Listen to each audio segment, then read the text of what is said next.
go to Moscow and then you wind up meeting directly with Putin. What did you think of him? I liked him. Yep. I thought he was straight up with me. I thought it was gracious of him to accept me. Yeah. To see me. You know, in our country, if you don't act like a lemming and just walk off the cliff like everybody else, then, you know, you get attacked. When you listen to the Steve Witkoff, you know, of this world being interviewed by the Tucker Carlsons of this world, it does feel like a completely parallel universe. Now, I suppose you could look at it and say, look, they're trying to do a peace deal with between Russia and Ukraine. That requires them to butter up the Russians a bit. And, you know, maybe there's no harm in that. That's one version of events. The other version of events is there's just this absolutely mind-boggling shift in American attitudes that is suddenly sees itself as having a lot more in common with dictatorial, oligarchical Russia than it does with democratic, free Europe. I mean, I guess my question to both of you is, which one of those is true, do you think? Dan, why don't you go first? It is absolutely astonishing when I think back to my time in Ukraine and sort of seeing firsthand the absolutely devastating results of that Russian invasion and the barbarity with which they prosecuted that invasion, that now, just a couple of years later, they are talking like the closest of allies. When Steve Witkoff told Tucker Carlson, I don't regard Putin as a bad guy, and relayed this idea that Putin was praying for Donald Trump after that attempted assassination, and this portrait as well that Vladimir Putin had commissioned of Donald Trump as a present. I mean, this is all.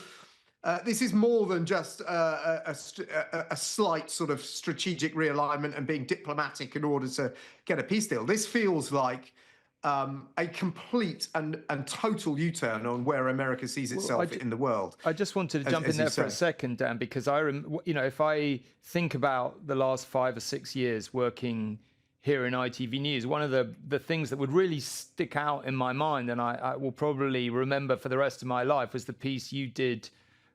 You did a 12 million, basically half of News at 10 one night was taken up by your piece where you painstakingly documented in Bucha the war crimes that the Russian soldiers had been guilty of.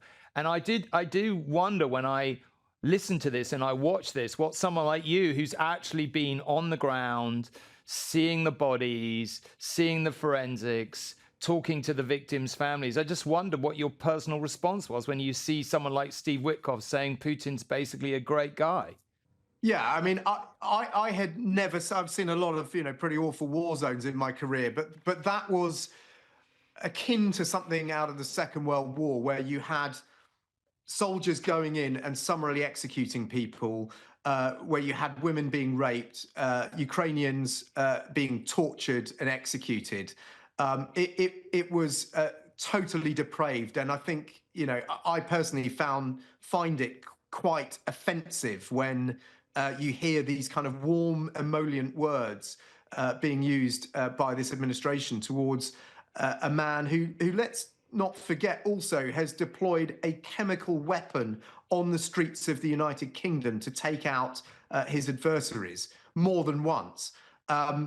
It's frankly astonishing that suddenly the world has turned on its head and they are talking about Putin as not being a bad guy. I agree. Dan, it's disgusting. It's appalling. And it's done behind the bully pulpit of the United States of America. This is not an outlier that started a podcast in their basement.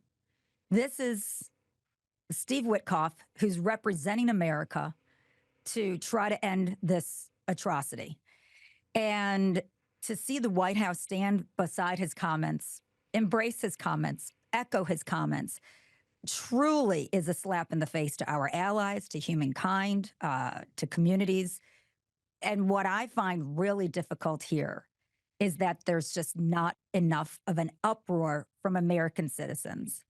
I am proud to be an American citizen, but there is more of an uproar over grocery prices. than the killings and the alignment with Russia. And it's interesting because this weekend, Donald Trump was asked how the peace talks are coming along. And he said, I think it's somewhat under control as far as looking towards ceasefire in Russia. And just hours later, Putin kills through drone attacks in Kyiv and 3 other cities. So Putin is constantly undermining the United States, which nobody's surprised about. It'll be interesting to see how far he can push Trump. And if Trump I just can't see Trump doing anything but, again, lauding praise on Putin and asking Ukraine for ceding territorial areas. And it's just, it's a mess. Yeah, it's the sort of normalization of the outrageous that is astonishing. That, a few months ago, it would have been inconceivable that we would be in this situation, and is now routine. And it's so routine, actually, that sometimes it doesn't even make headline news anymore. It certainly does on our programs, but the world moves on and people start looking at other stories. But it is astonishing and should be, to right-thinking people, morally outrageous.